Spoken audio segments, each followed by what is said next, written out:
Seja bem-vindo ao nosso terceiro e último dia da nossa conferência online Voltemos ao Evangelho. Verdadeiro Deus de verdadeiro Deus. 1700 anos do Concílio de Nicéia, quando diversos líderes em 325 se reuniram para formular o que nós conhecemos então como Credo Niceno.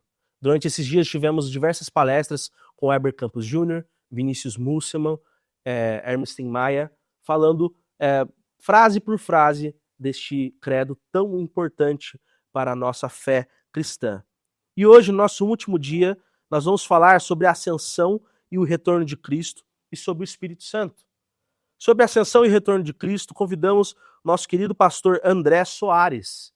Ele é muito conhecido aqui por nós, do Voltemos ao Evangelho e do Ministério Fiel. André Soares, ele é mestre em estudos judaicos pela Universidade de São Paulo. Ele é editor de livros aqui no Ministério Fiel. Ele é professor de hebraico no Israel Institute of Biblical Studies e também no Seminário Martin Bucer e em outras instituições. Ele é pastor na Igreja Batista Bíblica em Valparaíso, Santo André, além de ser casado com Laís Soares.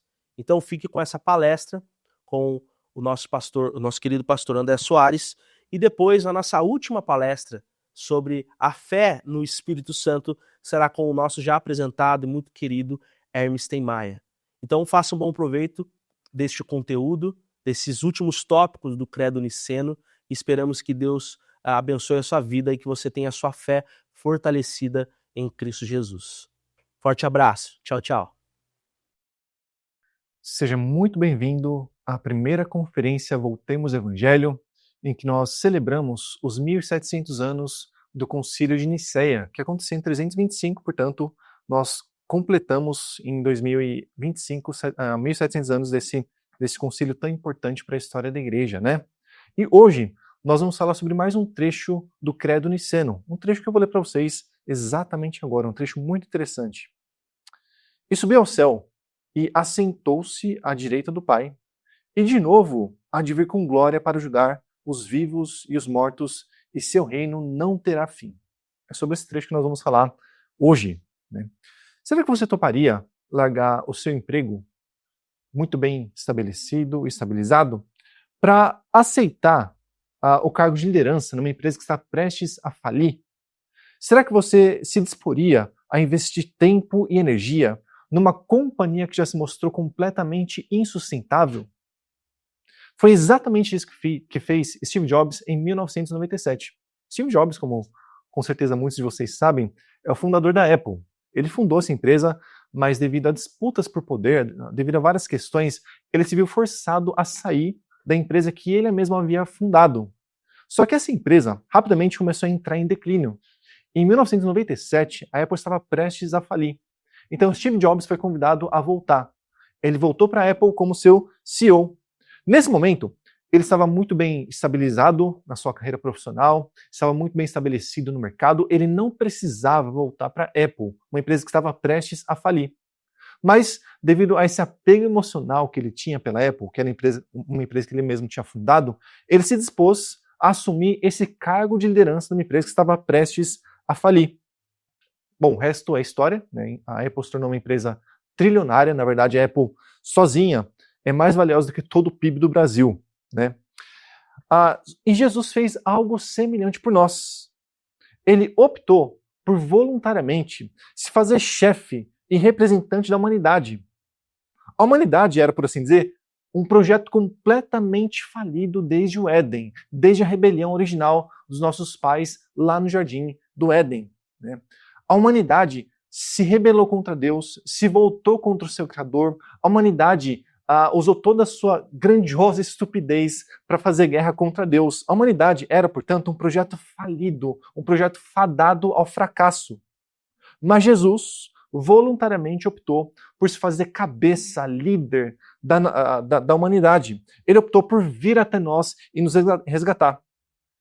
Jesus, desde então, tem implementado um projeto de resgate. Um projeto que possui 4 etapas. As 3 primeiras já aconteceram e a última ainda está por acontecer. A primeira etapa nós podemos chamar de descensão. A segunda etapa seria a ascensão. A terceira etapa é a sessão. Essas 3 primeiras etapas já aconteceram. Resta ainda a 4ª e última etapa, que nós também podemos chamar de descensão, ou uma nova descensão. Nós vamos falar hoje sobre essas 4 etapas da redenção que Jesus está operando em favor da humanidade, essa humanidade falida. Vamos começar pela descensão. O trecho que nós lemos ao princípio não trata exatamente da descensão ou da descida de Jesus. Mas para nós entendermos bem o que o credo quer dizer ao afirmar que Jesus subiu ao céu, nós precisamos levar em consideração uma frase anterior do credo que diz que Jesus desceu do céu. Em latim, né, essa frase para subiu ao céu é ascendite in caelum. Essa frase está em oposição a uma usada anterior no credo, desceu do céu, ou seja, descendite de caelis, em latim. Jesus subiu ao céu porque antes disso ele havia descido do céu. Essa é a lógica que nós encontramos aqui no credo, que na verdade é a mesma lógica usada pelo apóstolo Paulo no capítulo 4 da sua epístola aos Efésios. Eu quero ler com vocês o trecho que vai do versículo 7 ao versículo 10. O apóstolo Paulo diz o seguinte em Efésios 4, do 7 ao 10. E a graça foi concedida a cada um de nós segundo a proporção do dom de Cristo. Por isso diz, quando ele subiu às alturas, levou cativo o cativeiro e concedeu dons aos homens. Essa é uma citação do Salmo 68, versículo 18. O texto segue. Ora, que quer dizer subiu, senão que também havia descido até as regiões inferiores da terra. Aquele que desceu é também o mesmo que subiu acima de todos os céus para encher todas as coisas. Então, o apóstolo Paulo, citando o Salmo 68, aqui, versículo 18, afirma que Jesus subiu aos céus, ou mais especificamente, né, subiu às mais altas alturas. Jesus se elevou às regiões mais excelsas, mais magníficas de todo o universo ou de toda a criação. Jesus subiu ao mais alto céu, conforme nos informa aqui o apóstolo Paulo. Mas a lógica de Paulo é, bom, se Jesus subiu, isso significa que antes ele havia descido. Ele havia descido, segundo o apóstolo Paulo, às regiões inferiores da terra. Quando o apóstolo Paulo fala isso, que Jesus desceu às regiões inferiores da terra, ou às regiões mais remotas, mais baixas da terra, o que ele quer dizer, muito possivelmente, né, é que Jesus desceu à sepultura, conforme a interpretação que eu faço. Há outras interpretações possíveis, há pessoas que dizem que essa descida, essa descensão de Cristo em Efésios 4 diz respeito à sua descensão, à sua descida ao Hades. Há outras pessoas que dizem que essa descensão de Jesus é a descensão à terra, ao mundo como um todo, né? Mas eu creio que a interpretação mais viável desse trecho é que Jesus desceu à sepultura. A sepultura seria então essas regiões inferiores da terra aqui em Efésios 4. Quando Paulo fala sobre a descensão de Jesus, ele não fala exatamente sobre a mesma descensão a qual se refere o credo niceno. A descensão mencionada no credo niceno diz respeito à descida de Jesus à terra. Jesus desce do céu para vir à terra. Enquanto em Efésios 4, a descida de Jesus é a sua descida à sepultura, não apenas à terra, mas especificamente as partes mais baixas da terra, que são a sepultura. Tá? Seja como for, a lógica que rege o raciocínio do apóstolo Paulo é a mesma que rege o credo niceno. Se Jesus subiu ao céu, isso significa que antes ele havia descido do céu. É isso que nós chamamos de descensão. É a descida do Senhor Jesus Cristo do céu em direção à terra. Nós precisamos tirar um tempinho para meditar sobre o caráter indizivelmente humilhante da descensão do Senhor Jesus. Jesus optou por voluntariamente descer do céu e vir até a terra, habitar entre seres humanos rebeldes e pecadores. O Filho de Deus assumiu a natureza de uma espécie que estava em rebeldia contra Deus. Ao assumir a natureza humana, Jesus se humilhou. Nós podemos dizer que a descensão é a humilhação da divindade. Quando o Filho de Deus desce à terra para assumir a natureza humana, o Filho de Deus se humilha. Ele entra num estado de profunda humilhação. Mas a humilhação que a descensão envolve pode ser vista mais claramente não quando nós olhamos para a indignidade da espécie humana, mas quando nós olhamos para a magnífica dignidade de Deus, do Filho de Deus, Jesus Cristo. Não existe nenhum ser tão grandioso quanto o próprio Deus, tão magnífico, tão puro, tão perfeito, tão amável, tão santo.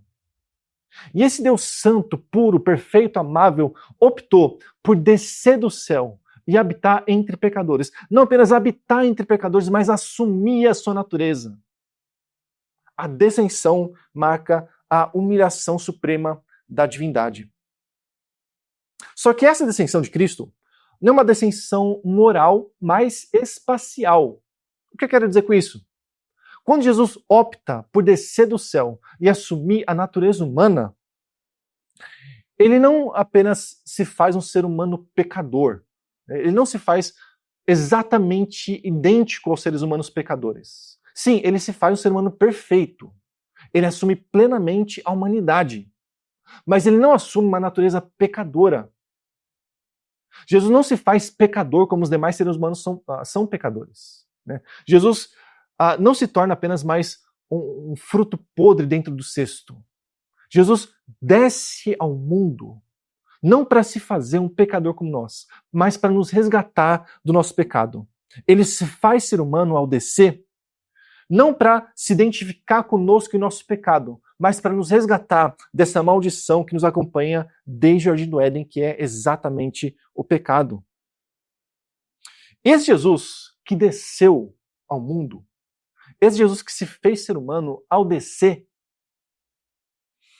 vai nos levar para esse mesmo céu para onde ele subiu. E aqui nós passamos para o próximo ponto, nós entramos no trecho propriamente dito do credo que nós vamos abordar nessa palestra, que é a ascensão. O trecho do credo que nós lemos ao princípio, né, diz, e subiu ao céu. Vamos falar um pouco a respeito da ascensão de Jesus. A maior prova de que Jesus um dia vai nos levar para o céu é que ele mesmo já ascendeu ao céu. A ascensão do Senhor Jesus Cristo já aconteceu. Isso comprova que um dia a nossa ascensão também vai acontecer. Um dia nós também seremos levados da terra ao céu à semelhança do nosso Senhor Jesus Cristo. Se por ocasião da descensão, quando o Filho de Deus assumiu a natureza humana, a divindade foi humilhada, na ascensão a humanidade é exaltada. Mais uma vez, na descensão, a divindade é humilhada. Na ascensão, a humanidade é exaltada. Jesus não sobe ao céu exatamente como o deixara. Eu quero que vocês pensem na seguinte cena. Jesus, por assim dizer, ao descer, cruza os portões do céu como Deus, para vir à terra, para descer até a terra. Mas quando Jesus volta ao céu, quando acontece a ascensão do Senhor Jesus, ele volta ao céu como o Deus homem. Jesus volta ao céu como o Deus homem. Imagine os anjos acompanhando do topo das muralhas celestiais Jesus Cristo voltando ao céu depois de cumprir o seu ministério terreno. Quando eles observam ao longe, eles veem um homem se aproximando do céu. É um homem que volta ao céu. Jesus sai do céu, desce do céu como Deus, mas ele volta como Deus homem. Ele volta como Deus que assumiu plenamente a natureza humana. É um homem que volta ao céu. E por isso eu digo que a ascensão marca a exaltação máxima da humanidade. Essa mesma humanidade que havia se rebelado contra Deus, que havia declarado guerra contra ele, essa mesma humanidade que não fazia nada senão pecar contra a vontade divina, agora é maximamente exaltada na pessoa do seu representante federal, Jesus Cristo. É um homem que sobe ao mais supremo céu. É um homem que chega ao terceiro céu, para usar o linguajar do apóstolo Paulo. É um homem que é exaltado no lugar mais grandioso, mais sublime de toda a criação. É um homem que está nesse lugar que é completamente inacessível para qualquer um que tenha o mínimo pecado. A humanidade agora é representada no lugar mais sublime de toda a criação, o céu ou os céus dos céus, para usar a linguagem bíblica. Em Jesus, a humanidade alcança o melhor lugar possível. Mas isso não é tudo. O próximo trecho do Credo Niceno diz: e assentou-se à direita de Deus. Jesus, depois de ascender aos céus como Deus homem, com uma natureza humana perfeita, se assenta à destra da divindade, se assenta à destra do Pai. Em Jesus, além de chegar ao céu, a humanidade recebe o privilégio de se assentar à direita do Pai. O lugar mais sagrado dentro do mais sagrado dos lugares. Jesus, representando a humanidade redimida, não apenas chega ao céu, mas chega ao lugar mais sagrado, mais santo, mais poderoso do céu, que é o trono. Jesus se assenta à destra do Pai. É isso que nós chamamos de sessão. A sessão de Cristo é o ato de ele se assentar à direita do Pai. O Novo Testamento fala muito a respeito de Jesus se assentando à direita do Pai. E quando os autores do Novo Testamento falam sobre isso, eles estão citando ou aludindo ao Salmo 110, que na verdade é o salmo mais citado no Novo Testamento. Esse salmo que fala a respeito da sessão de uma figura ao lado de Deus. Uma figura humana se assenta à destra da divindade. E para nós entendermos o significado desse assentar-se de Jesus à destra do Pai, nós precisamos entender o que o Salmo 110, no seu contexto antigo, quer dizer ao se referir ao assentar de um ser humano à destra de Deus. Alguns paralelos interessantes entre o linguajar do Salmo 110 e outros escritos do Antigo Oriente Próximo. O Antigo Oriente Próximo é a região em que estava Israel, né? E textos do Antigo Oriente Próximo também falam, ocasionalmente, sobre reis assentados à direita de um Deus. No Antigo Oriente Próximo, o que significava, o que indicava a sessão de um rei à direita de uma divindade. Significava que essa divindade chancelava o reinado desse rei. Significava que esse rei exercia o seu poder no poder dessa divindade que estava ao seu lado. E mais do que isso, quando o rei se assentava, ou era representado como assentado, à direita de um Deus, isso significava que aquele reino tinha uma diarquia. Uma diarquia é, por assim dizer, uma espécie de governo em que há dois reis. Tá? Há uma corregência. Há dois reis simultaneamente exercendo o poder. Dois reis que são coiguais. Dois reis que exercem o poder de forma simultânea e igual. Quando um rei, no Antigo Oriente Próximo, era representado ao lado de uma divindade, o que se estava representando era uma diarquia. Naquela cidade ou naquela nação havia dois reis, um rei divino e um rei humano. Então reparem que quando no Antigo Oriente Próximo um rei era representado, assentado ao lado de uma divindade, ele estava sendo maximamente exaltado. Ele estava sendo colocado em pé de igualdade com Deus. Ele exerce a realeza juntamente com um Deus. Quando nós nos conscientizamos disso, e voltamos ao Salmo 110 e a todas as alusões a esse salmo no Novo Testamento, nós percebemos que quando os autores bíblicos dizem que Jesus se assentou à destra de Deus no céu, o que eles estão dizendo, em última análise, é que há uma diarquia, por assim dizer, no céu. Há uma corregência no céu. Uma corregência entre dois reis iguais, o Pai e o Filho. Deus Pai e Deus Filho estão assentados lado a lado, administrando e regendo toda a criação, todo o universo, exercendo domínio sobre tudo, sobre todos.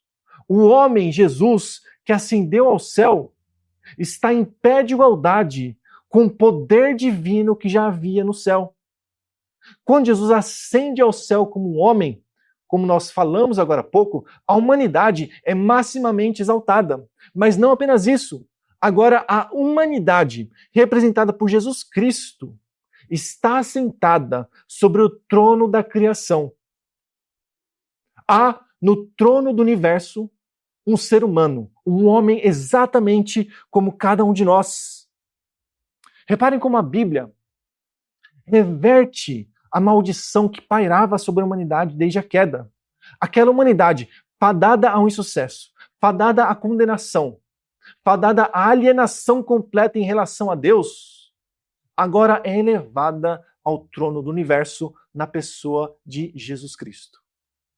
Há uma pessoa assentada sobre o trono do universo, Jesus. Há um homem, um ser humano como cada um de nós, assentado sobre o trono do universo. A ascensão de Cristo marca a exaltação da humanidade. O que mais surpreende nessa ascensão celestial de Cristo é que quem se assenta no trono do universo é o mesmo homem que havia ascendido, que havia subido aos céus. Há não apenas um homem com um corpo glorificado no mais sagrado dos lugares, mas há também um homem assentado sobre o mais poderoso dos tronos, o trono celestial, o trono de onde o universo inteiro é administrado. O trono do qual emana toda a soberania absoluta de Deus. E assim nós passamos para o próximo ponto mencionado pelo Credo Niceno, que é uma nova descensão. Nós já falamos sobre a primeira descensão de Cristo, né? Quando o Filho de Deus desce do céu para assumir a natureza humana, para ser maximamente humilhado. Já falamos sobre o segundo movimento, que é a ascensão, quando o Filho de Deus volta ao céu e exalta a humanidade. Já falamos sobre a sessão de Cristo ao lado do Pai, quando Jesus se assenta à destra da divindade para administrar todo o universo como Deus homem. E agora vamos passar para o quarto e último movimento, que é a nova descensão do Senhor Jesus Cristo. Essas três primeiras etapas, a primeira descensão, a ascensão e a sessão, já aconteceram. Jesus, nesse exato momento, está sentado à destra do Pai, administrando, guiando, conduzindo todo o universo, toda a criação. Cada partícula que existe no universo está sendo soberanamente administrada pelo Deus homem, Jesus Cristo, pelo nosso Senhor, pelo nosso representante, nesse exato momento. Mas um dia, esse mesmo Jesus, que desceu do céu, que subiu ao céu, que se assentou à destra da divindade, vai descer mais uma vez. É por isso que o Credo diz o seguinte: subiu ao céu e assentou-se à direita do Pai e, de novo, há de vir com glória para julgar os vivos e os mortos, e seu reino não terá fim. O Credo fala aqui sobre uma nova descensão, uma nova descida do Filho de Deus. Ele vai descer do céu mais uma vez. E para falar a respeito desse ponto do Credo, eu quero ler com vocês mais um trecho do apóstolo Paulo. Peço que vocês abram agora suas Bíblias na primeira carta de Paulo aos Tessalonicenses, capítulo 4. Nós vamos ler os versículos 16 e 17. Primeira aos Tessalonicenses 4, versículos 16 e 17. Assim diz a palavra de Deus. Porquanto o Senhor mesmo, dada a sua palavra de ordem, ouvida a voz do arcanjo e ressoada a trombeta de Deus, descerá dos céus, e os mortos em Cristo ressuscitarão primeiro. Depois nós, os vivos, os que ficarmos, seremos arrebatados juntamente com eles entre nuvens para o encontro do Senhor nos ares. E assim estaremos para sempre com o Senhor. Esse mesmo Deus homem que ascendeu ao céu, assentou-se à destra da divindade, rege o universo com um cetro de ferro, esse mesmo Deus homem, esse mesmo Jesus no futuro, vai descer mais uma vez do céu. Uma nova descensão está por acontecer. Só que essa nova descensão de Jesus vai envolver agora a nossa ascensão como nos informa Paulo aqui nesse trecho de Tessalonicenses que nós acabamos de ler. Quando Jesus, pela segunda vez, descer do céu, ou seja, quando acontecer a sua próxima descensão, nós, os que ficarmos vivos, nós, os que estivermos vivos, subiremos, nós ascenderemos para encontrar o Senhor Jesus Cristo nos ares. A próxima descensão do Senhor Jesus vai envolver a nossa ascensão. Assim como Cristo morreu, nós morreremos. Assim como ele ressuscitou, nós também ressuscitaremos. Assim como ele ascendeu ao céu, nós também ascenderemos ao céu para estarmos para sempre com ele, como nos informa aqui o apóstolo Paulo. Quando Jesus desceu do céu, ou quando Jesus descer do céu por ocasião da sua segunda vinda, não apenas nós, os crentes, ressuscitaremos. Os ímpios também ressuscitarão por ocasião da segunda e gloriosa vinda do Senhor Jesus Cristo. Porém, os ímpios não ascenderão. Eles ressuscitarão, mas não ascenderão ao céu. Apenas os crentes em Jesus Cristo, apenas aqueles que o reconheceram como seu representante federal, como seu substituto, apenas esses ascenderão por ocasião da segunda vinda. Os ímpios, sim, vão ressuscitar, mas vão ressuscitar para vergonha, vão ressuscitar para condenação eterna. Ao passo que os crentes em Jesus, aqueles que creem nele de todo o coração e confiam nele, vão também ascender aos céus e vão entrar no estado glorioso, onde eles vão viver para sempre com o seu Senhor.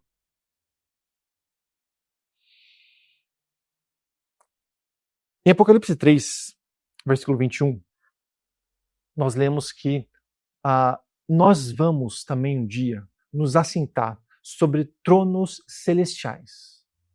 Os seres humanos também vão provar da glória e do prazer dessa sessão celestial.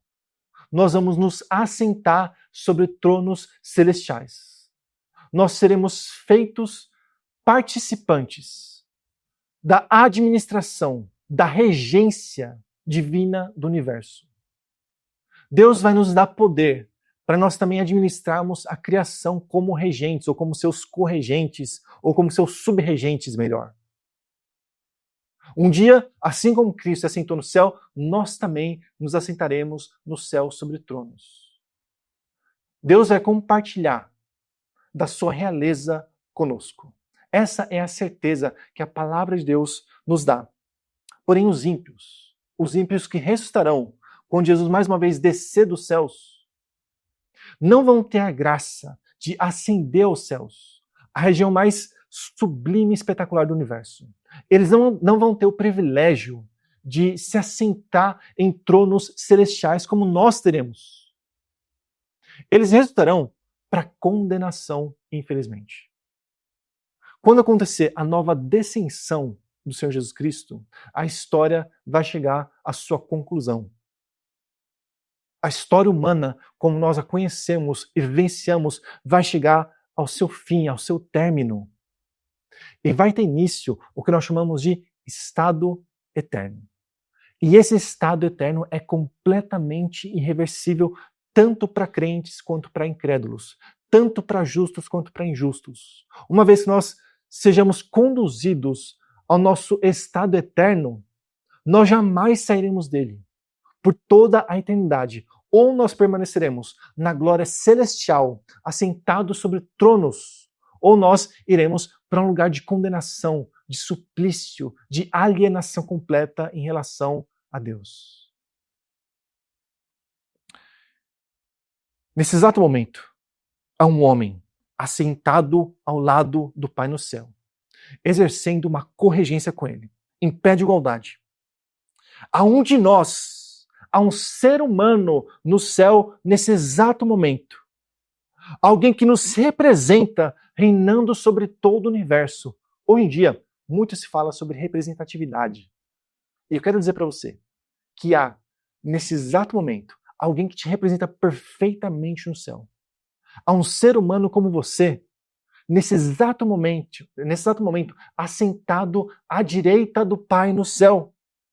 O Senhor de tudo e de todos é um dos nossos, é um ser humano.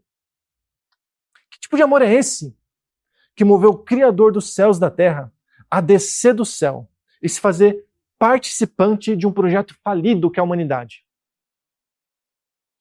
Como que o Filho de Deus pôde nos amar a ponto de abandonar a glória celestial para ser o nosso chefe, para nos restaurar, para nos resgatar? Como que nós podemos medir o amor de alguém que se fez membro de um grupo falido e o elevou à posição suprema do universo? Como que nós vamos medir tamanho amor? Se é um ser humano assentado sobre o trono do universo nesse exato momento, nós sabemos que o curso da história nos é favorável. Não é um demônio que está sentado sobre o trono do universo. Não é alguém que nos odeia, que se opõe a nós. Quem está sentado sobre o trono do universo é um semelhante nosso. É um ser humano que dispõe de todo o poder possível e imaginável para operar o bem em nosso favor. Ele não apenas tem poder para fazer isso, mas tem a disposição para nos abençoar, porque ele é um dos nossos, ele é um ser humano, ele está regendo o universo para o bem da humanidade redimida. Ele se fez um de nós, não para nos condenar, mas para nos salvar. Ele se fez um de nós porque ele nos ama, porque ele quer o nosso bem. E ele está exercendo agora todo o seu poder divino para promover o bem do seu povo, o bem da humanidade redimida. Nós podemos dizer que toda a história comandada por esse Deus homem conspira em nosso favor. Toda a história comandada pelo Deus homem Jesus Cristo acaba resultando invariavelmente e infalivelmente no bem da humanidade redimida. Porque há um ser humano reinando sobre todo o universo.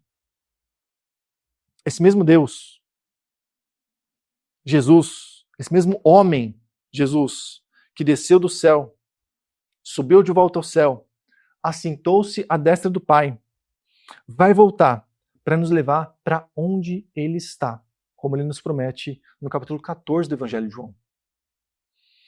Ele realmente nos ama e nos quer perto dele. Eu não sei explicar por que Ele nos ama. Eu não sei explicar por que Ele optou por assumir um projeto falido e restaurá-lo. Eu não sei dizer de onde vem tanto amor por seres tão indignos, por pessoas tão imerecedoras. Mas o fato é que Ele nos ama e Ele nos quer perto dele por toda a eternidade. E é por isso que um dia Ele vai nos levar para onde Ele está. Ele vai nos levar para cima. Ele vai nos fazer subir. Ele vai promover a nossa ascensão. E não apenas isso, vai também promover a nossa sessão sobre tronos celestiais. Que amor é esse? Que não abre mão de um povo fadado à falência, fadado à corrupção, fadado à condenação. Que nós louvemos ao nosso Deus, o Deus homem, Jesus Cristo, por essa obra tão magnífica que Ele operou em nosso favor. Oremos. Muito obrigado, Senhor, porque o Teu Filho, Jesus Cristo, desceu do céu, humilhando-se profundamente, fazendo-se um ser humano semelhante a nós. Mas não apenas isso. Muito obrigado, meu Deus, porque o Teu Filho, Jesus Cristo, também ascendeu ao céu, exaltando a humanidade, elevando-a a esse lugar tão espetacular que nós chamamos de céu. Não apenas isso, Senhor, mas também te agradeço, porque esse mesmo Deus homem que ascendeu ao céu se assentou à tua destra. E ele rege agora o universo como um ser humano perfeito e glorificado. Ele rege o universo em nosso favor. Mas não apenas isso, Senhor. Eu também te agradeço porque um dia o teu Filho Jesus Cristo, o Deus homem, vai voltar. Ele vai descer mais uma vez dos céus. E quando ele descer, ele vai nos fazer subir. Ele vai promover também a nossa ascensão e a nossa sessão em tronos celestiais. Muito obrigado, meu Deus, por tanto amor, por tanta graça, por tanta misericórdia derramada sobre seres tão imerecedores quanto cada um de nós, Senhor. Muito obrigado porque tu nos amas a ponto de não nos abandonares. a ponto de não abrires mão desse projeto falido, desse projeto fadado, meu Deus, ao insucesso.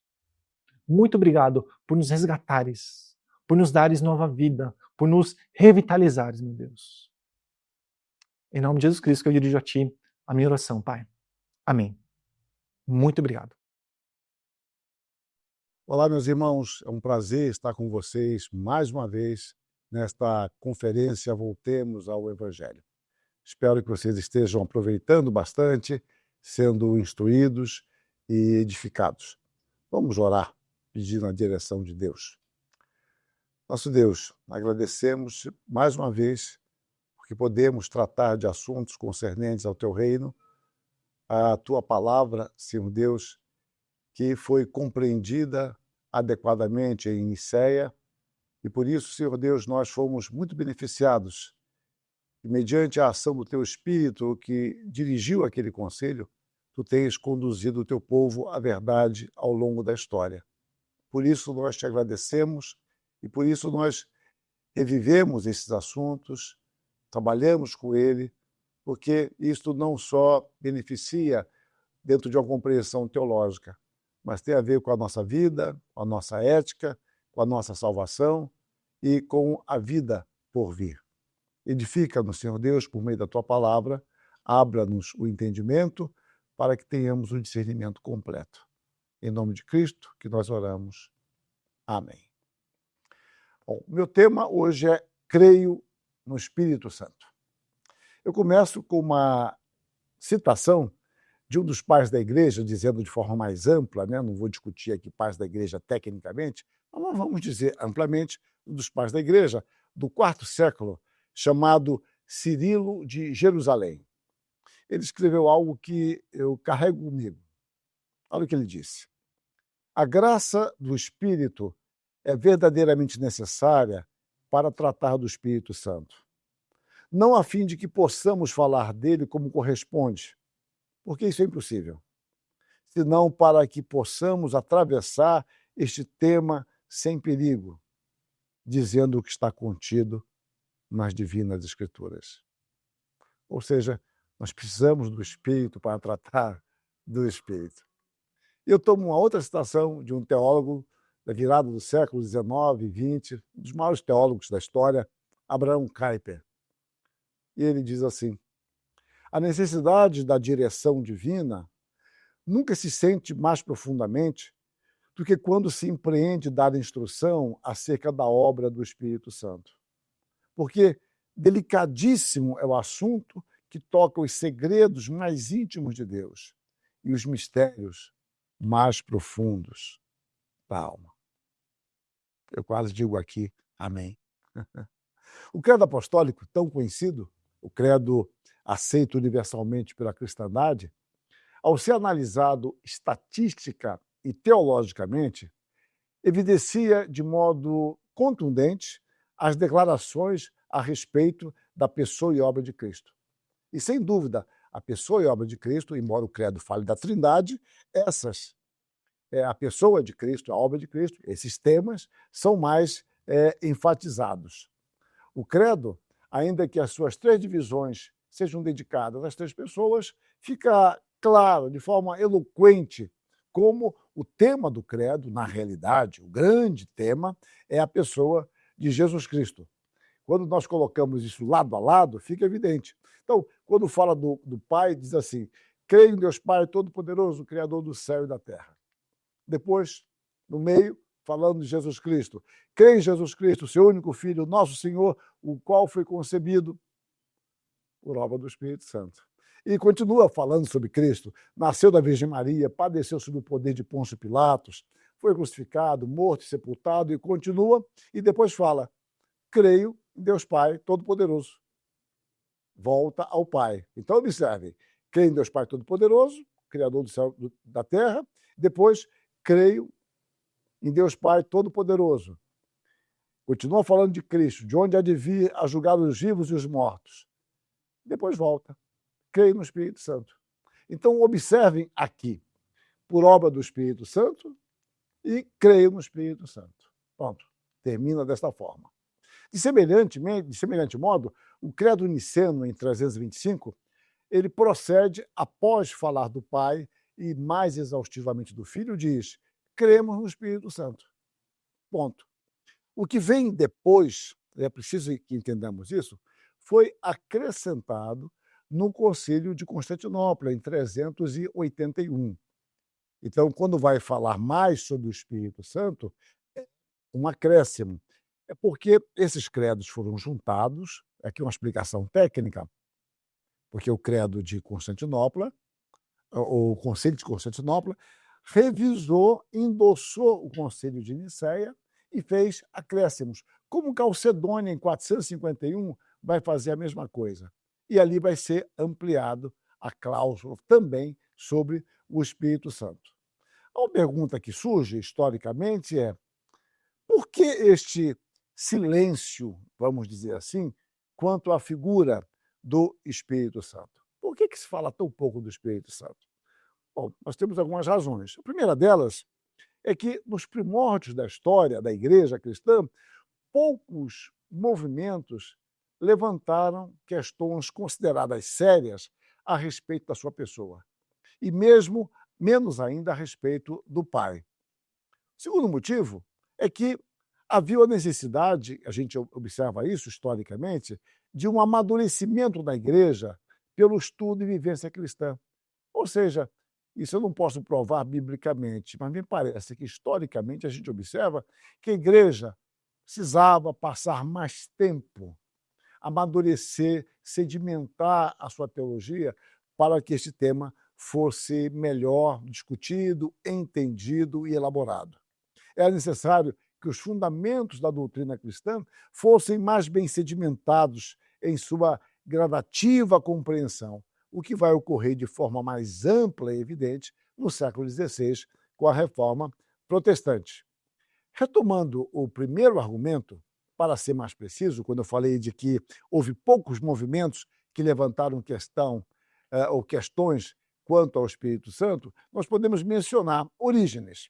Orígenes, que viveu no segundo e terceiro século, ele, se inspirando em Tertuliano, que também viveu no segundo e terceiro século, ele foi mais longe do que Tertuliano, dizendo que o Filho era subordinado ao Pai e o Espírito subordinado ao Filho. Esse assunto que vai surgir com mais gravidade, com maior ênfase, vai ser combatido depois em Nicéia. Bom, voltemos aqui. Por volta do ano 360, encontramos Atanásio, bispo de Alexandria, combatendo um grupo de cristãos egípcios que ele chamou de tropicianos. A palavra é derivada de tropos, né, de forma. O que ele quis dizer é que era um grupo que usava muitas figuras para interpretar a Escritura. Então, ele usa esse apelido de tropicianos pelo modo figurado de interpretar a Bíblia. Então, este grupo, que parece que teve uma influência apenas local, com uma hermenêutica bastante tendenciosa de alguns textos bíblicos, cria ser o Espírito Santo meramente um anjo hierarquicamente superior aos outros. Lembrem-se, eu estou falando sobre isso para dizer que poucos movimentos surgiram para combater o Espírito Santo ou apresentando a interpretação errada. Foram poucos movimentos e, muitas vezes, movimentos mais locais. Então, ainda no quarto século, apareceu o macedonismo. O macedonismo era uma das facções do arianismo. Às vezes fala apenas de arianismo e pronto. Mas era um subgrupo do arianismo, ensinando que o Espírito Santo era uma criação do Filho, que se destinava a atuar em nós e no mundo, sendo desta forma subordinado ao Filho. O arianismo toma essa ideia emprestada lá de Orígenes. E, como eu falei, um dos grandes temas tratados em Nicéia é sobre a Trindade, envolvendo a figura do Filho e do Espírito Santo. Mas mais a questão do Filho. A doutrina da Trindade começa a ser melhor elaborada em Nicéia. Então, esta heresia, o arianismo, foi condenado pelo Concílio de Constantinopla, em 381, que vai estabelecer definitivamente a identidade do Espírito. Como eu disse há pouco, Nicéia teve o seu credo, que foi retomado por Constantinopla e foi ali, digamos, aprovado e ampliado. Na cláusula sobre o Espírito Santo, então, nós vamos encontrar a declaração de Constantinopla. Cremos no Espírito Santo, terminava a Nicéia. Aí continua, o Senhor e vivificador, o que procede do Pai e do Filho, essa cláusula e do Filho, só vai ser acrescentada mais tarde, em 587, lá num concílio local na Espanha, né? Creio no Espírito Santo, é a cláusula chamada filioque, né? Procede do Pai e do Filho, e que juntamente com o Pai e o Filho é adorado e glorificado, o que falou através dos profetas. Então, a pessoa do Espírito Santo vai sendo melhor desenvolvida. Então, deixa eu deixar isso, creio, de forma mais clara. Quando você faz uma afirmação e parte do princípio que as pessoas entendem aquela afirmação, você não precisa detalhar muito. Quando você começa a detalhar, é porque você, em geral, já verificou algum tipo de problema e você quer fazer a melhor triagem. Aconteceu mesmo com Jesus Cristo. Então, por exemplo, vamos imaginar aqui. Eu falo assim, olha, nós cremos em Jesus. Ah, todo mundo crê em Jesus, tal. Aí fala assim, olha, eu creio que Jesus é o Cristo. Ah, não. Cristo não, Messias não, eu creio que é Jesus. Mas o que você crê de Jesus? Foi um grande homem, um homem sábio, um grande mestre, tal, etc. Alguém vai falar, não, eu creio em Jesus Cristo, ele é o Messias. Aí você amplia a sua confissão e diz, eu creio em Jesus Cristo, Filho de Deus. Bom, aí alguns que acompanhavam você até o Cristo, não, Filho de Deus não. Para mim ele é um homem comum, etc, tal. Não. Sai dessa declaração. Aí você diz, creio em Jesus Cristo, o eterno Filho de Deus. Bom, mas um problema vai haver, porque alguém fala, não, eu creio que ele é Filho de Deus, mas é um filho por adoção, por graça, não um filho eterno igual a ele. Então, observem, quanto mais você afunila uma declaração, você torna ela mais específica, mais pessoas se juntam a você e mais ainda se separam. Por isso que, às vezes, nós nos contentamos com questões muito genéricas, porque nós não queremos divisão, ou, como é o caso da pessoa do Espírito Santo, não era este o problema, mas a compreensão de que falar no Espírito Santo, todo mundo sabia o que estava sendo dito. É por isso que eu entendo que as heresias, elas podem ter um papel importante. Deixa eu explicar. Não é heresia pela heresia, porque a heresia, ela estimula a igreja. A igreja pode estar muito acomodada ali no seu pronunciamento histórico, na sua vida teológica, até que surja uma heresia que faça com que a igreja acorde. Peraí, não é isso que nós dizemos, não. Então temos que esclarecer mais isso. Não foi isso que aconteceu, por exemplo, com o estabelecimento ou o reconhecimento do cânon? A igreja estava tranquila, não havia um cânon especificado do Novo Testamento. Aqueles livros estavam lá sendo bem aceitos, entendiam que havia uma boa teologia, havia uma ortodoxia neles, mas quando surge um cânon de Márcio, que vai excluir várias epístolas do Novo Testamento, vai fazer a sua seleção, que a igreja desperta. Peraí. Não, mas está deixando de fora tais livros. Não pode não. Então temos que tratar desse assunto.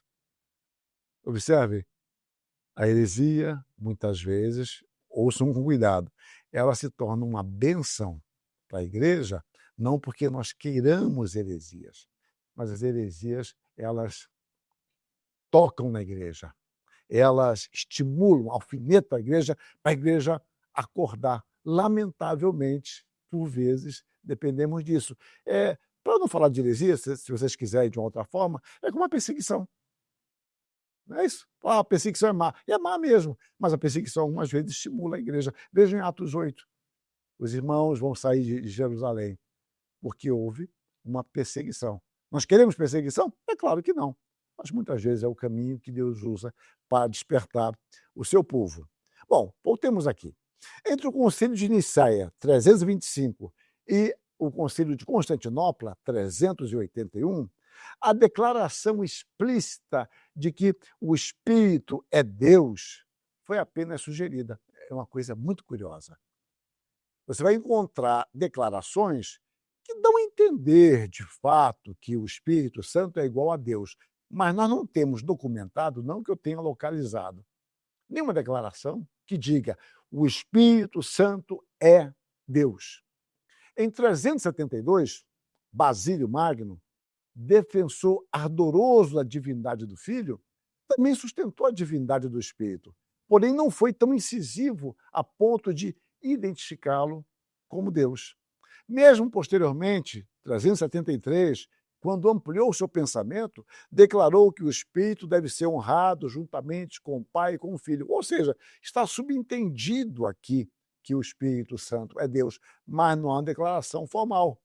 Mais tarde, ainda no quarto século, Gregório de Nissa, um dos pais capadócios, seguiu os passos de seu irmão Basílio, sem, contudo, apresentar maior contribuição, enfatizando apenas a unicidade das três pessoas.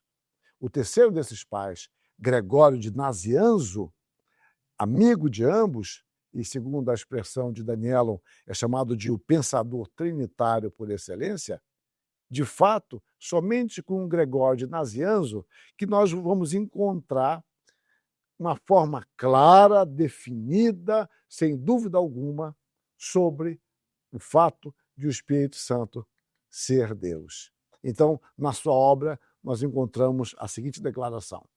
É uma declaração que tem quase um diálogo informal. Sem confusão, existem três pessoas na única natureza e dignidade da divindade. Tranquilo. Por conseguinte, o Filho não é o Pai, é um só o Pai, mas é exatamente aquilo que o Pai é. Nem o Espírito é o Filho, por vir de Deus, um só é o unigênito. É, porém, exatamente aquilo que o Filho é. Estes três são um pela divindade, e na unidade são três por suas propriedades. Desse modo, não são um de Sabélio, nem os três da péssima divisão de hoje, o modalismo. Que, então, o Espírito é Deus? Perfeitamente, sem dúvida alguma. E é consubstancial? Sim, já que é Deus.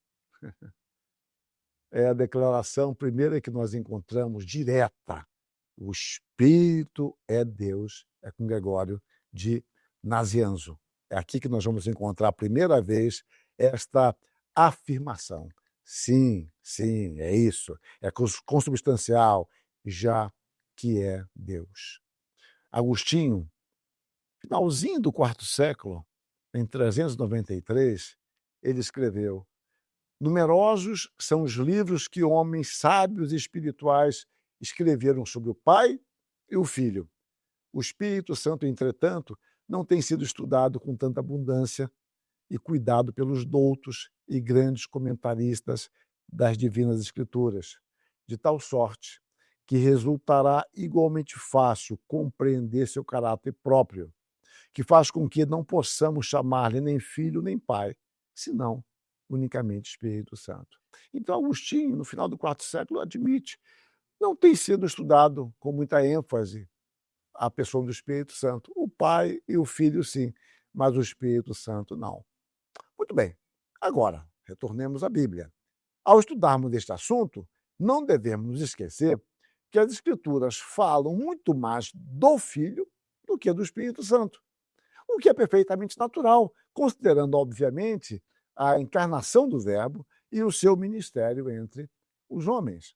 A natureza do Espírito, e não poderia ser diferente, é menos explicitada nas Escrituras, tratando mais especificamente do seu ministério, que consiste, após a ascensão de Cristo, em dar testemunho dele.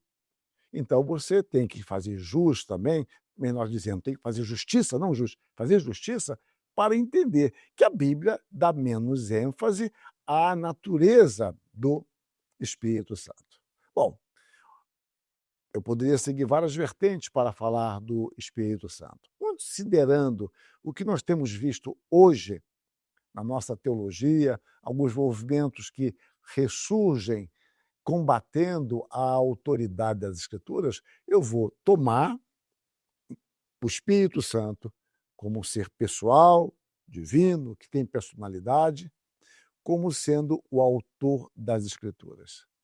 Então, eu vou enfatizar essa ação do Espírito nas Escrituras. Os profetas e os apóstolos falaram da parte de Deus. E eles falaram da parte de Deus, a palavra de Deus, dirigidos pelo Espírito Santo. Por isso, nós podemos falar que a Escritura tem apenas um único autor primário, que é o Espírito Santo. É isto que declaramos, por exemplo, quando afirmamos que toda a Escritura é inspirada por Deus. É o que Paulo escreve em 2 Timóteo 3,16. Toda a Escritura é inspirada por Deus. A expressão inspirada por Deus é a tradução de uma única palavra grega que só ocorre aqui. Todavia, a tradução que temos, inspirada, segue uma tradução latina, Vulgata, que traduz divinitus inspirata, ou seja, a ênfase da palavra grega é a recepção da influência do Espírito. Então vamos ver assim. Uma tradução que seria mais literal, olha, em essência não vai mudar nada, mas é preciso que nós esclareçamos isso. Quando nós falamos que toda a Escritura é inspirada por Deus, eu estou dando ênfase ao fato de eu recebi a inspiração divina. A ênfase do texto grego é no sopro, no exalar. Então, o que o texto está nos dizendo é que toda a Escritura é soprada, exalada por Deus. Repare, em essência não muda nada, porém é preciso que seja dito isso. A nossa tradução enfatiza a recepção. O texto original enfatiza o processo ou a procedência, provém do Espírito Santo. Então, o que Paulo diz é que toda a Escritura Sagrada é soprada ou exalada por Deus. Mas nós precisamos, então, definir inspiração. Nós tomamos uma definição operacional que diz assim: inspiração é a influência sobrenatural do Espírito de Deus sobre os homens, separados por Ele mesmo, a fim de registrarem de forma inerrante e suficiente toda a vontade de Deus, constituindo esse registro na única fonte e norma de todo o conhecimento cristão.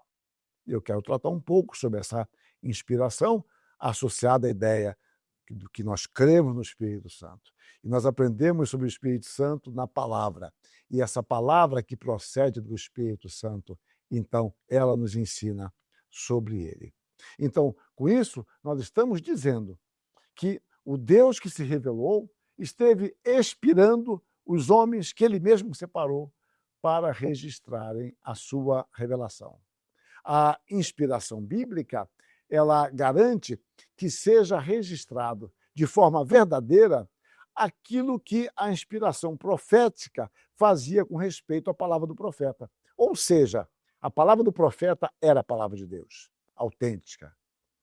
A palavra registrada também é a palavra de Deus, porque em ambas, assim diz de fato o Senhor. A palavra escrita é tão fidedigna quanto a palavra falada pelos profetas. Ambas são proferidas por Deus, ambas são a palavra de Deus. A Bíblia é o registro infalível da palavra de Deus. Deus fez com que seus servos registrassem a sua vontade mediante a revelação, inspiração e iluminação do Espírito. Desta forma, o Deus triuno é autor das Escrituras, sendo a inspiração mais propriamente atribuída ao Espírito Santo. E eu separo aqui alguns textos que eu vou ler com vocês. Alguns textos que são menos conhecidos, porque quando você pega um tema doutrinário, em geral tem aquele texto que é fundamental, tem mais um ou dois, e aqueles são sempre repetidos, e devem ser repetidos mesmo. Mas há outros textos que às vezes a gente não se detém muito. Então, eu vou, talvez um pouco mais teórico, de certa forma, mas eu quero ser prático com a palavra. 2 Samuel 23, 1 e 2 diz assim: são estas as últimas palavras de Davi, palavra de Davi, filho de Jessé, palavra do homem que foi exaltado, do ungido de Deus, de Jacó, do mavioso salmista de Israel. O Espírito do Senhor fala por meu intermédio, e a sua palavra está na minha língua. Davi tinha consciência de que Deus falava por meio dele. Né? Mateus 22, 43. Replicou-lhe Jesus: como, pois, Davi, pelo Espírito, chama-lhe Senhor, dizendo? Jesus dá testemunho daquilo que Davi fala. Davi falava pelo Espírito. Em Atos 1,16, irmãos, convinha que se cumprisse a Escritura que o Espírito Santo proferiu anteriormente por boca de Davi acerca de Judas. E continua o texto. Observe a consciência da ação do Espírito. Atos 4, de 24 a 26. Ouvindo isto, unânimes levantaram a voz a Deus e disseram: Tu, soberano Senhor, que fizeste o céu, a terra, o mar e tudo que neles há, que disseste por intermédio do Espírito Santo, por boca de Davi, nosso pai, teu servo, por que se enfurecem os gentios e os povos imaginam coisas vãs? E continua o texto. Atos 28, 25, finalzinho do livro de Atos.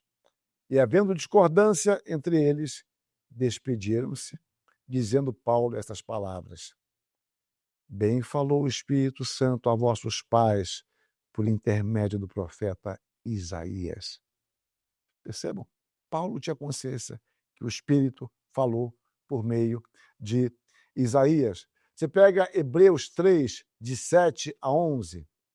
Assim, pois, como diz o Espírito Santo, hoje, se ouvides a sua voz, não endereçais o vosso coração, como foi na provocação, no dia da tentação no deserto, e continua. Mas observem, assim diz o Espírito Santo. Deus falando por intermédio, por exemplo, de Moisés. Hebreus 9, de 6 a 8. Ora, depois de tudo isto, assim preparado, continuamente entram no primeiro tabernáculo os sacerdotes para realizar os serviços sagrados, mas no segundo, o sumo sacerdote, ele sozinho, uma vez por ano, não sem sangue, que oferece por si e pelos pecados de ignorância do povo. Querendo com isto dar a entender o Espírito Santo que ainda o caminho do santo lugar não se manifestou, enquanto o primeiro tabernáculo continua erguido. Repare, querendo com isso dar a entender o Espírito Santo. É porque é o Espírito Santo que prescreveu essas orientações. Hebreus 10, de 15 a 17. E disto nos dá testemunho também o Espírito Santo, porquanto após ter dito esta aliança que farei com eles depois daqueles dias, etc, etc. O Espírito Santo. Então, eu estou pegando alguns dos muitos textos que falam de forma muito clara sobre a ação do Espírito Santo. 1 de Pedro, esse texto aqui é magnífico e ele não é tão usado para isto. 1 de Pedro 1, de 10 a 12. Foi a respeito desta salvação que os profetas indagaram e inquiriram, os quais profetas profetizaram, acerca da graça a vós outros destinada, e investigando atentamente qual a ocasião ou quais as circunstâncias oportunas indicadas pelo Espírito de Cristo que neles estava. É um texto belíssimo. Os profetas falaram pelo Espírito Santo, que Pedro chama Espírito de Cristo. Isso veio levantar uma questão que seria trazida depois, que o Espírito procede do Pai e do Filho.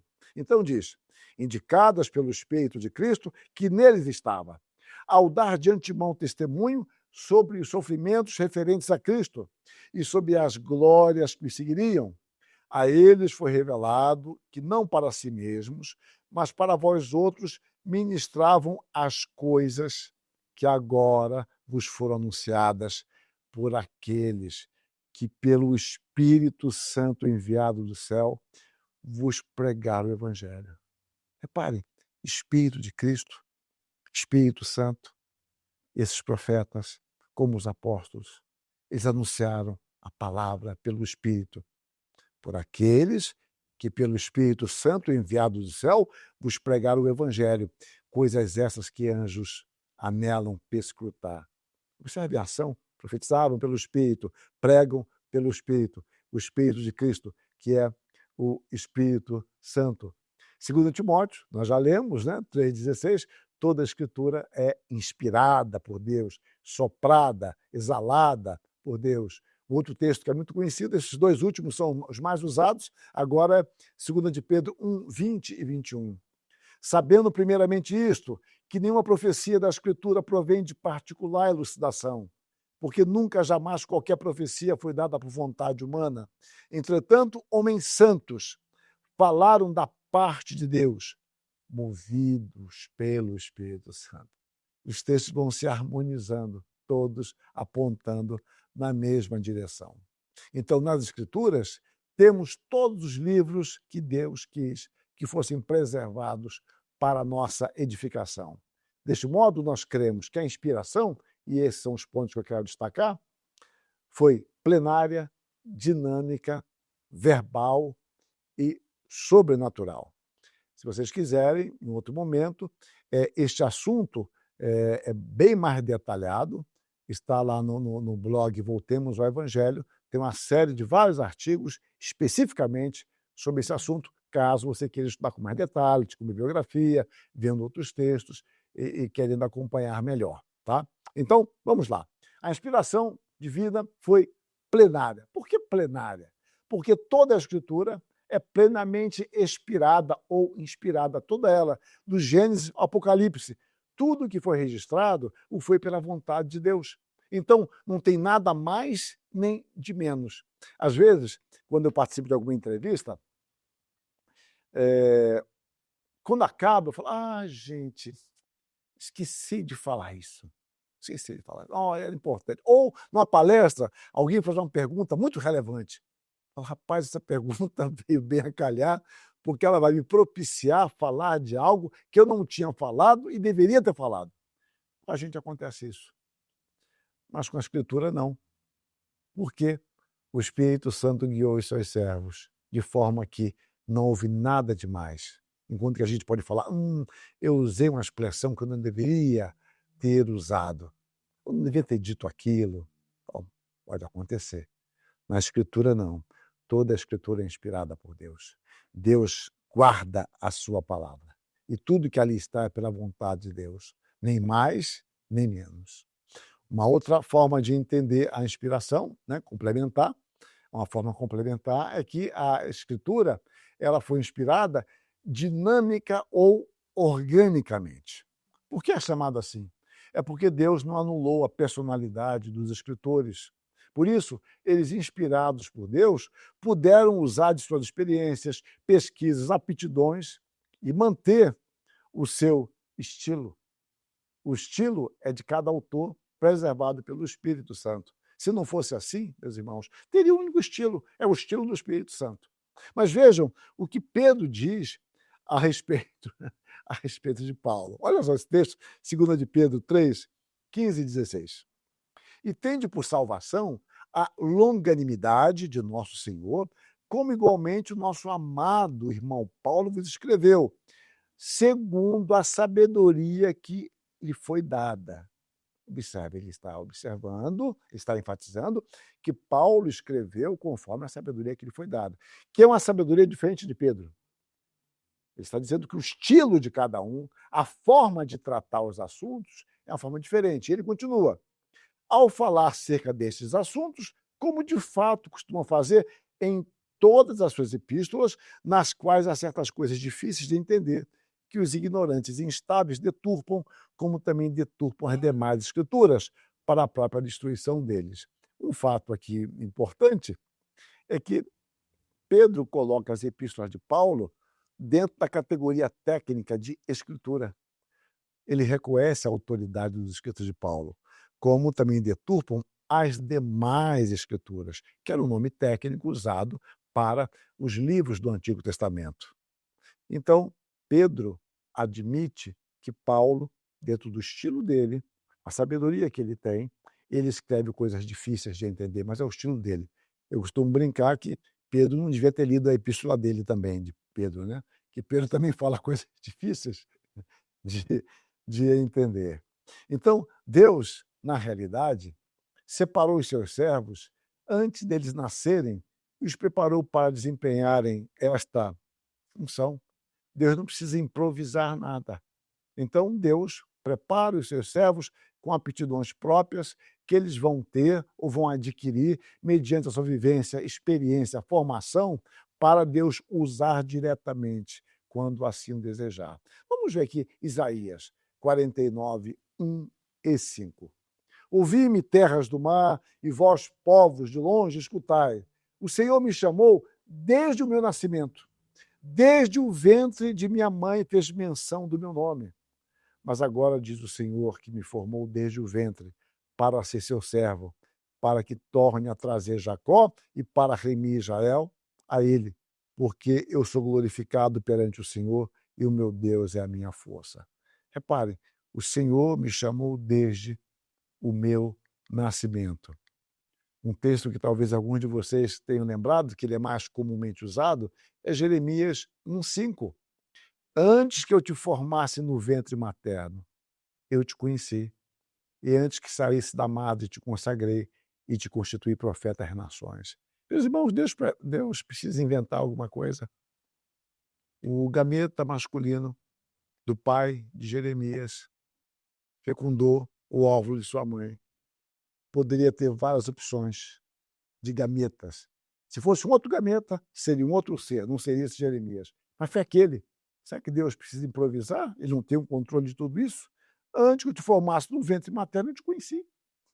E antes que saísse da madre, eu te consagrei. Deus, então, prepara os seus servos. Gálatas 1, 15 e 16.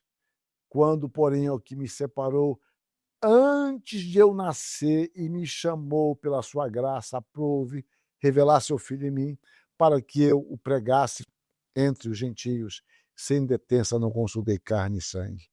Me separou antes de eu nascer e me chamou pela sua graça. Paulo perseguia a igreja, ele perseguia o Senhor. E o Senhor diz, Saulo, Saulo, por que me persegues? Por que a pergunta de Cristo? Porque ele perseguia a igreja. É como se ele dissesse, Saulo, eu te chamei antes do seu nascimento. Eu separei você e você me persegue? E agora Paulo vai ter a consciência, né? O chamado de Deus. Deus prepara os seus servos. Deus não precisa improvisar. O estilo de cada um é próprio de sua formação e, ao mesmo tempo, Deus os preservou de erro, de tal forma que no que eles ensinaram havia o estilo próprio deles, a linguagem própria deles, sem que houvesse nenhum enfraquecimento da mensagem, que houvesse nenhum um desvio da mensagem, nem uma ênfase estranha ao que Deus queria dar, dentro do estilo próprio, mas ao mesmo tempo guardados, preservados por Deus. Um outro aspecto é que a inspiração foi verbal, porque Deus se revelou por meio de palavras, e todas as palavras dos autógrafos originais são palavra de Deus. Deus não deu apenas ideias e agora você coloque ali dentro. Eu me lembro que há um tempo atrás, bem recentemente, eu estava fazendo uma reclamação numa empresa aérea,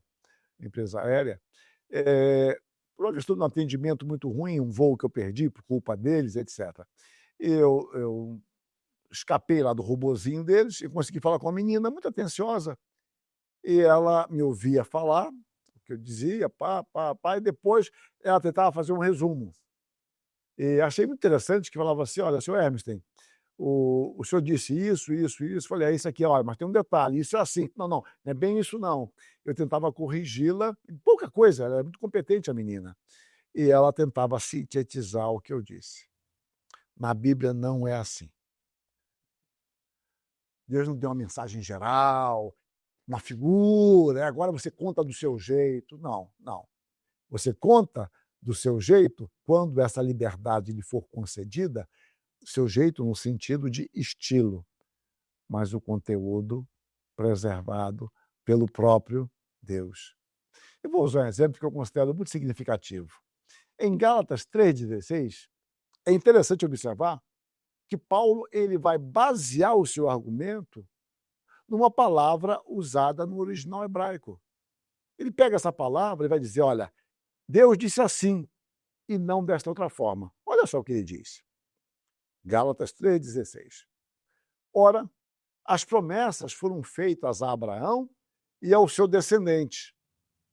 Não diz e aos seus descendentes, como se falando de muitos, porém de um só, e ao teu descendente, que é Cristo. Paulo usa o seu argumento tomando o fato de que a palavra está no singular, não no plural.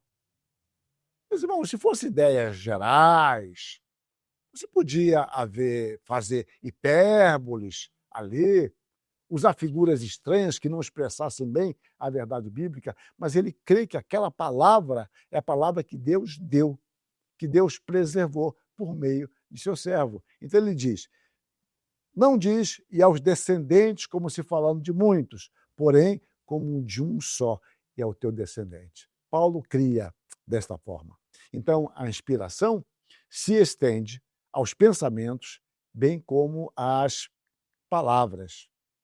Quarto aspecto que eu destaco sobre a inspiração é que ela foi sobrenatural. Por que sobrenatural? Porque ela é originada em Deus e provê e produz efeitos sobrenaturais mediante a ação do Espírito Santo em todos aqueles que creem em Cristo. Então, percebam, ela procede de Deus e a palavra é poderosa. O Espírito continua agindo por meio desta palavra. Jesus Cristo, na oração sacerdotal, ora, santifica-os na verdade, a tua palavra é a verdade. Paulo diz num texto tão conhecido, e assim a fé vem pela pregação, e a pregação pela palavra de Cristo. Essa palavra produz efeitos sobrenaturais. Em Colossenses, Paulo fala sobre essa palavra que foi pregada, o evangelho da salvação, e quanto fruto produzia. Damos sempre graças a Deus, Pai de nosso Senhor Jesus Cristo, quando oramos por vós, desde que ouvimos a vossa fé em Cristo Jesus e no amor que tendes para com todos os santos, por causa da esperança que vos está preservada nos céus, da qual antes ouvistes pela palavra da verdade do Evangelho, que chegou até vós, como também em todo o mundo, está produzindo fruto e crescendo. Tal acontece entre vós desde o dia em que ouvistes e entendestes a graça de Deus na verdade.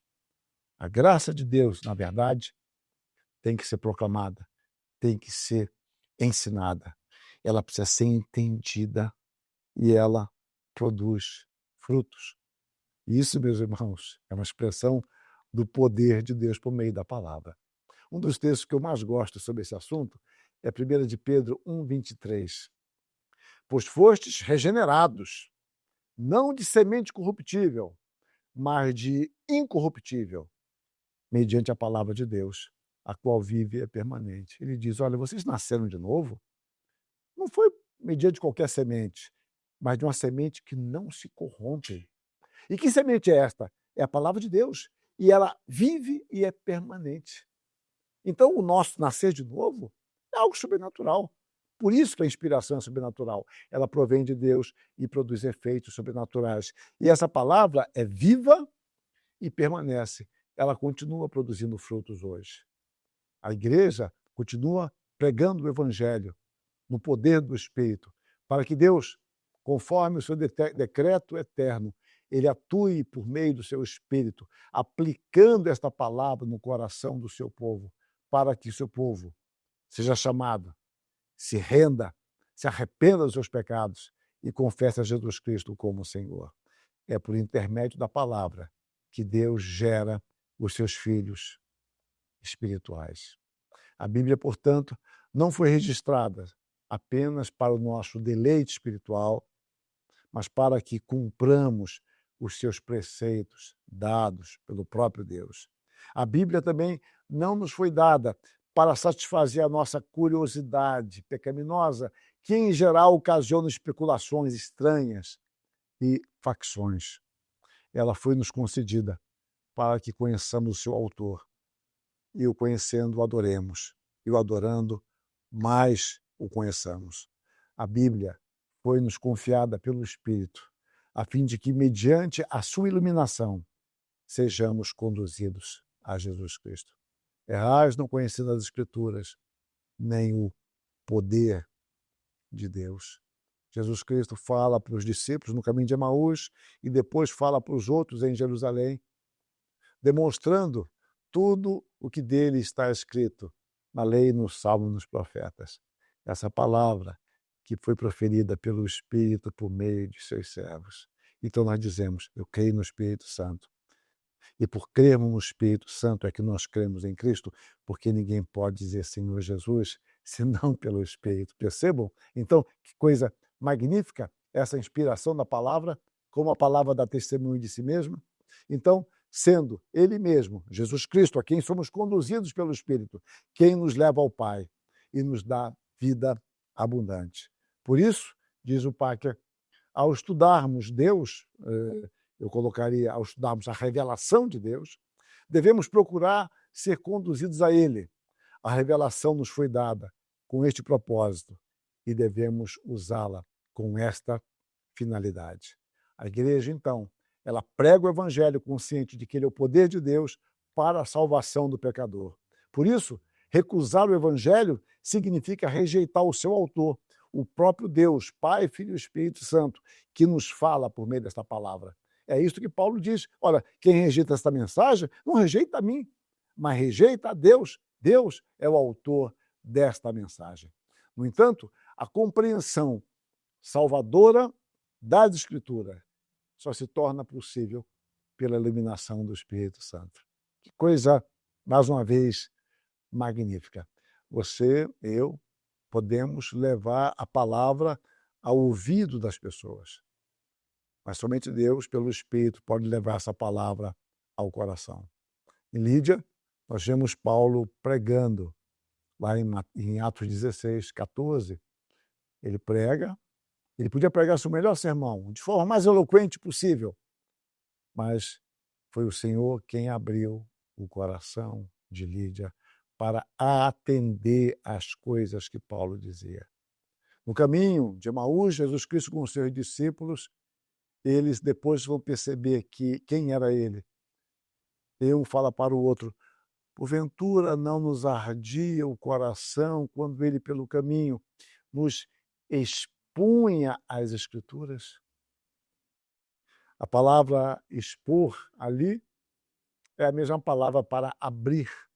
É a ideia de abrir completamente. O mesmo aplicado a Lídia e o mesmo aplicado depois no verso 44 de Lucas 24. Então, nós temos o seguinte princípio. Nós abrimos a palavra. E isso é pregação.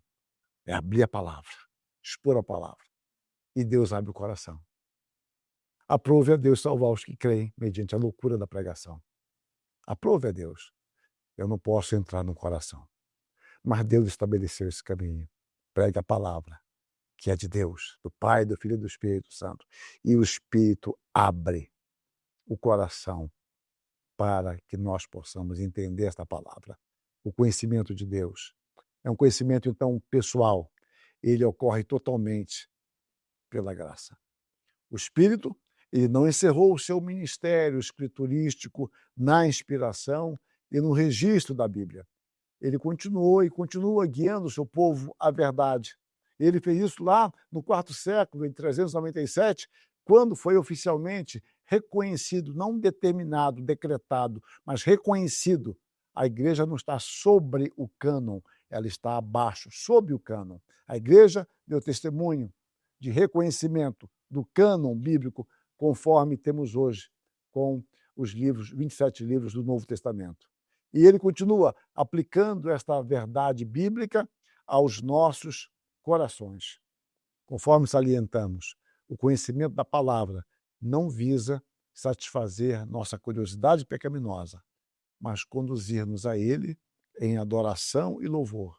O conhecimento de Deus traz consigo o culto, que é o objetivo máximo da existência humana. Como diz o breve catecismo de Westminster, o fim principal do homem é glorificar a Deus e gozá-lo ou alegrar-se nele para sempre. A função, então, peculiar do Espírito Santo consiste em gravar a lei de Deus em nossos corações. E é o Espírito quem nos ensina por meio das Escrituras. Calvino, comentando o Salmo 48, disse: o ensino interno e eficaz do Espírito é um tesouro que lhes pertence de forma peculiar. A voz de Deus, aliás, ressoa através do mundo inteiro, mas ela só penetra o coração dos santos, em favor de quem a salvação está ordenada. Calvino usou várias expressões para falar do Espírito e da Escritura, estabelecendo uma relação inextrincável. Ele fala da Escritura como escola do Espírito Santo, que ele chama de escola de Cristo, escola do Senhor, escola do Filho de Deus, escola de nosso Senhor Jesus. Ele diz que a igreja é a escola de Deus. O Espírito ele chama de mestre, o melhor mestre, ótimo mestre. Isso em lugares diferentes, de mestre interior. Calvino fala também da escola do céu. O Espírito de Deus, de quem emana o ensino do Evangelho, é o único intérprete para no tornar acessível.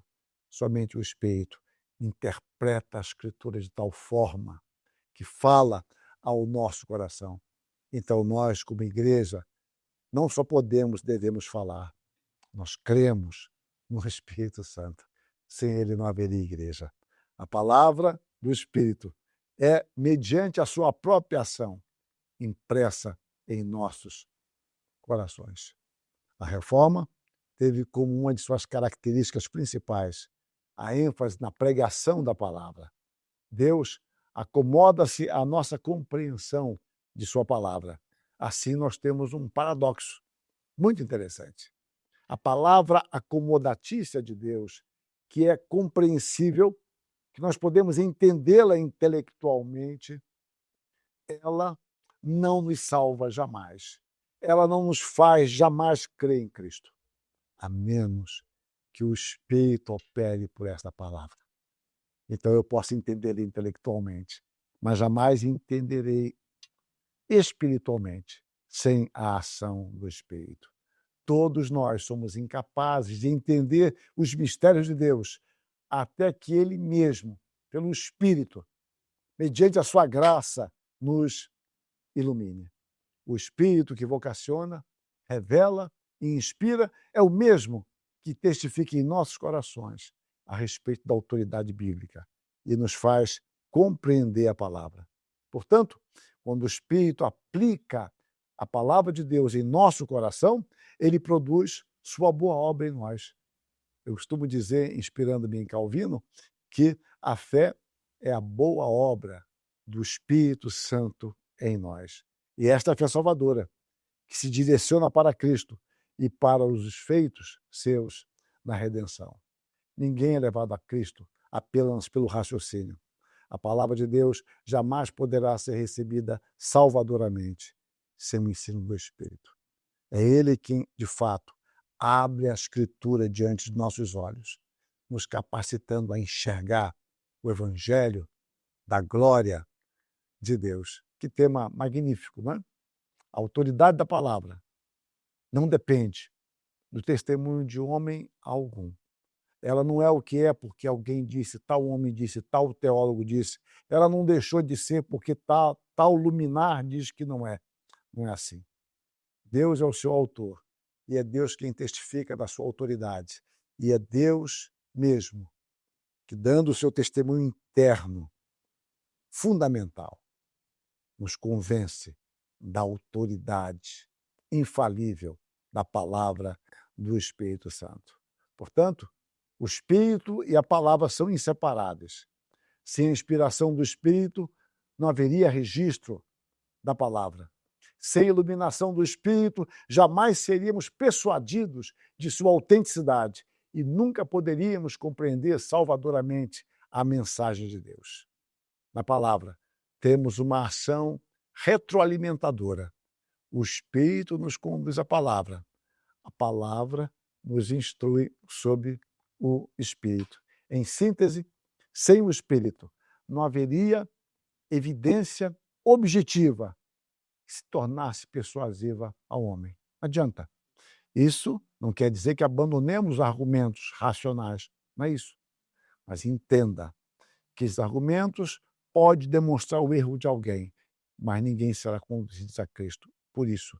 No entanto, Deus pode conduzir alguém ao equívoco, no sentido de mostrar o equívoco de alguém, e este ser conduzido à palavra e depois, pela graça, ser convertido. Tudo bem, mas entendam, a ação de conversão sempre é pelo Espírito. A verdade objetiva de Deus só se torna subjetiva ao homem quando o Espírito o persuade, o fazendo enxergar as evidências. É por isso que pessoas depois de convertidas, e pode ser a sua experiência, olha para trás e fala, mas como é que eu não via isso antes? Estava tão claro. Você não via. Um detalhe apenas, o Espírito não havia atuado poderosamente em seu coração. E agora nós vemos as evidências. O Espírito não altera as evidências. Antes, ele nos faz crer nas evidências que estão diante de nós e que sempre estiveram, só que antes nós não conseguíamos enxergar. O Espírito trabalha em nossos corações, levando-nos a sermos persuadidos pelas evidências. E é o Espírito do Pai e do Filho, nosso orientador e guia pessoal, que nos conduz pela palavra em direção a Cristo. A palavra é uma autoridade objetiva. O Espírito nos capacita a compreendê-la. Ele nos capacita a entendê-la salvadoramente. Ou como escreveu Warfield, interpretando e aplicando o pensamento de Calvino. A revelação especial, ou a escritura em sua forma documentada, fornece como ponto de fato, na visão de Calvino, somente o lado objetivo da cura que ele sabe ter sido providenciado por Deus. Então, ou seja, a escritura mostra o aspecto objetivo. O lado subjetivo é efetuado pelo testemunho do Espírito Santo. A escritura providencia os óculos. Somente o Espírito Santo, no coração dos homens, abre os olhos para que vejam através destas lentes. A Escritura nos mostra o caminho, mas é o Espírito quem nos conduz a olhar por essas lentes. Então, meus irmãos, preguemos o Evangelho. E quando você prega o Evangelho, você está dizendo, eu creio no Espírito Santo. E ore para que Deus, por graça, faça com que tais pessoas possam olhar pelas lentes a Escritura. Pelo Espírito, possam então enxergar que Jesus Cristo é o nosso Senhor. Porque todas as vezes que alguém confessa a Cristo, esse alguém confessa Pai e confessa o Espírito. Porque Jesus Cristo nos conduz ao Pai. E é o Espírito que nos conduz a Cristo. E o Espírito é glorificado todas as vezes que alguém confessa a Cristo, já que ninguém pode dizer Senhor Jesus, senão pelo Espírito. E a glória do Espírito é que nós confessemos a Jesus, que nos conduz ao Pai, e assim a Trindade toda é glorificada. Que Deus nos abençoe e nos leve a anunciar o Evangelho, a interceder por aqueles a quem pregamos, para que Deus realize a sua obra. Amém. Muito obrigado por ter nos acompanhado até aqui. Encerramos agora a nossa conferência online Voltemos ao Evangelho. Esse conteúdo continuará aqui disponível para que você possa assisti-lo e compartilhar o máximo de vezes que você quiser. Não esqueça de curtir, compartilhar esse vídeo. Muito obrigado. Nós estamos muito contentes de ter conseguido fazer este conteúdo com muito carinho para vocês, convidando pastores muito sábios e piedosos para estarem aqui ministrando sobre esse importante tema. E esperamos que a sua fé em Cristo Jesus, né, a crença a respeito de quem Jesus Cristo é, de que Ele é verdadeiro Deus de verdadeiro Deus, tenha sido fortalecida por meio desta conferência. Um forte abraço, que Deus abençoe e continue acompanhando os conteúdos que diariamente nós Voltemos ao Evangelho disponibilizamos em voltemosevangelho.com/blog. Lá você encontrará diversos artigos, devocionais, recursos, vídeos, pregações. Acompanhe-nos também no Instagram, continue nos acompanhando aqui no YouTube e que Deus abençoe grandemente a sua vida. Um forte abraço. Tchau, tchau.